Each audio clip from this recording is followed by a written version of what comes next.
It's actually kind of wild when you really stop and think about it. How did a brand that is just so inherently deeply Indian, a brand that probably made the very first car your family ever owned, how did it somehow transform into a massive subsidiary of a Japanese corporation? It's a fascinating paradox, right? How exactly did India's own car manufacturer end up being majority owned by Suzuki? Well, welcome to today's Explainer. I am so thrilled you're here with us. Today, we're unpacking the incredibly turbulent and honestly triumphant story of Maruti Suzuki.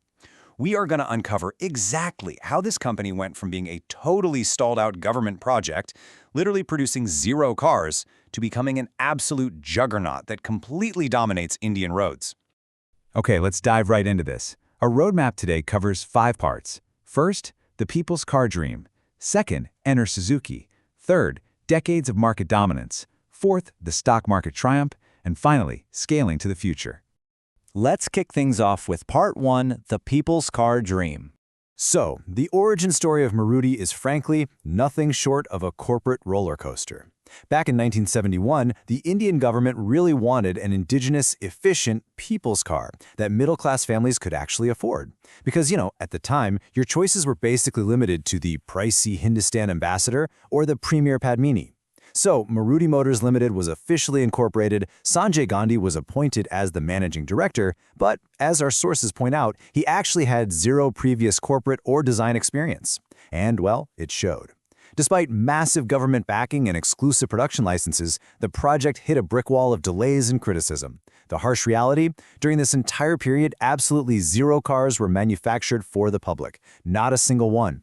By 1977, the newly elected Junta government completely liquidated the company, selling off its assets just to pay off the liabilities. And this is where we see a night and day difference between the company's first and second acts. We literally go from a liquidated, flat-out failure to a major resurrection in 1981.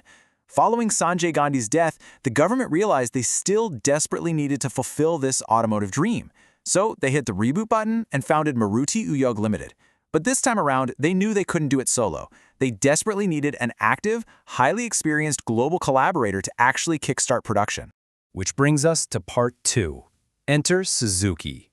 It is just amazing to consider the role of sheer coincidence in business history. According to the sources, Suzuki wasn't even considering partnering with Maruti initially. It wasn't on their radar. But a senior director at Suzuki happened to be on a domestic flight in India, just casually reading an article. And that article mentioned a possible tie-up between Maruti and another Japanese brand, Daihatsu. Realizing that the massive, completely untapped potential of the Indian market was about to be snatched up, Suzuki immediately jumped into action. But Daihatsu wasn't the only rival they had to worry about. The Indian government had actually already contacted the German giant Volkswagen to collaborate on an Indian version of the Beetle. So when Suzuki found out about this, they completely outmaneuvered Volkswagen. They came in hot and presented the Indian government with a highly feasible design of their Model 796, which was a car that was already a huge success in Japan and East Asia. And man, the pitch worked flawlessly. In 1982, the joint venture agreement was officially signed, giving birth to the absolute legend that is the Maruti 800. Moving right along to Part 3, decades of market dominance. With the massive launch of the Maruti 800, followed by back-to-back mega hits like the Omni, the Zen, and the Alto in the 90s and 2000s, the company achieved total market dominance. But how big did they actually get? Well, I want you to let this number sink in for a second. 32. Maruti requires over 2.4 lakh tons of steel every single year to manufacture its cars. To put that into perspective, that is enough steel to construct 32 Eiffel Towers annually. It's absolutely mind-blowing, and it perfectly captures the unprecedented manufacturing scale they achieved by pairing Japanese tech with local component manufacturing. But as we all know, making cars is only half the battle, right? Selling them and keeping them running is the whole other half. A huge driver of their 50+% market share was unmatched post-purchase customer service. They were true pioneers here. Today, they boast 4,564 service touchpoints nationwide. They've got 781 quick response vehicles for on-road emergencies spread across more than 2,300 cities, plus 348 mobile workshops. They basically made sure that no matter where you drove in India, a Maruti mechanic was literally never far away. Let's shift gears to Part 4, the stock market triumph. So, this incredible operational success naturally bled into immense financial milestones. especially following the 1992 economic liberalization. Suzuki increased its stake to 50%, and by 2003, it was time to go public. Now get this, the government originally sold a 25% stake during the 2003 IPO at just 125 rupees per share, debuting at 164 rupees. The government made about 993 crore rupees, which, looking back in hindsight, was incredibly low. Fast forward to 2017, and share prices crossed 10,000 rupees in intraday trading. No way, right? And by the 2022 to 2023 fiscal year, the company's turnover surpassed the elite milestone of 1 lakh crore rupees. So the crucial takeaway here is, if you were lucky enough to buy and just hold on to Maruti Suzuki stock from its debut in 2003 all the way to 2017, you would have seen a jaw-dropping return on your investment of 7,900%. They didn't just build cars, folks. They built immense wealth for their shareholders. Which brings us right into Part 5, Scaling to the Future. Okay, we are currently in July 2026, and Maruti Suzuki isn't just resting on its laurels. Today, the company's total annual production capacity sits at a staggering 26.5 lakh units. This massive output is spread across their highly advanced, state-of-the-art facilities in Gurugram, Manesar, Kharkhoda in Haryana, and Hansalpur in Gujarat.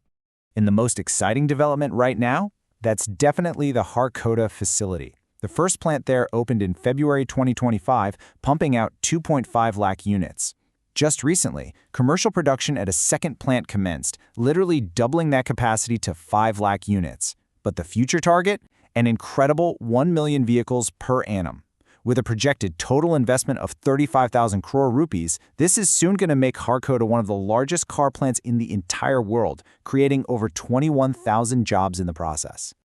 The broader relationship between India and Japan has also deepened significantly because of this. We're looking at a goal of 10 trillion yen in Japanese investment into India over the next decade. And here's the coolest part. The flow of goods is completely reversing. Suzuki's very first battery electric vehicle, the e-Vitara, is manufactured exclusively at Maruti's Gujarat plant and is being exported to 100 countries globally. Amazingly, thanks to these made-in-India cars, Suzuki has actually become the largest car importer back in its own home country of Japan. Talk about coming full circle. Let's move to their new business models and see how this builds a completely new paradigm for modern consumers. Recognizing that today's drivers might actually want access over outright ownership, they've launched Maruti Suzuki Subscribe. It's super simple. You just choose a duration anywhere between 12 and 48 months, pay one all-inclusive monthly fee, and the company covers the whole shebang: the car, insurance, maintenance, and roadside assistance. It's a completely fresh business model that's really adapting to the times. Now, what's really interesting here is the current ownership breakdown. Over the years, Suzuki has steadily, quietly increased its grip, and as of recent filings, they hold a 56.37% majority stake. Now, for a long time, Suzuki kept the Maruti name because they knew exactly how deep the emotional connection was for Indian families. But recently, you might have noticed a subtle shift. Only the letter S appears on the logos of new cars, and the word Maruti is slowly, gradually, being phased out of the vehicle branding entirely. Which leaves us with a fascinating question to end today's explainer on. As this deeply nostalgic, homegrown brand transforms into a purely global Suzuki identity, will Indian consumers embrace it with that same kind of fierce love they had for their very first Maruti 800? It really is the end of an era, but clearly the beginning of a massive new one. Thank you so much for joining me on this deep dive today. Keep learning, and I will see you next time.